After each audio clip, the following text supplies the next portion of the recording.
So I just saw a video on here where this woman is trying really hard to open her lockbox that contains her methadone. There's something going wrong with it, and she ends up beating it with a mallet to get it open so she can take her medication.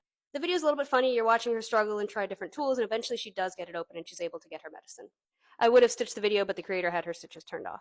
It reminded me, although it was kind of a funny video, about one of the saddest experiences I've had as I've been researching methadone. It was about 6 years ago. I went to go visit a clinic on Christmas Eve and talk to some of the patients outside. And I met this one man who was probably about 15 years older than me, maybe late 40s, early 50s at the time.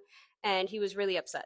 I asked him what was going on, and he said that he had only been coming to the clinic for a few days. He had been sober years ago, and he had done it with the help of methadone, but he had eventually relapsed and been using substances for quite a while at this point. So it's Christmas Eve. The clinic is packed because it's going to be closed on Christmas, and everybody's trying to get their take home dose so that they have a dose to take on Christmas. This man, as he's just gotten sober, has very little money, and he lost his lockbox. For anyone who's unfamiliar, when you go to the methadone clinic to pick up your medication, if you're going to take some home, you need to have a box, something like this, has some kind of combination lock on it to keep your medication safe when you go home. Typically, they're very easy to open. As you can see this style here, you just twist the combination and eventually it's going to pop open, but you still have to have it.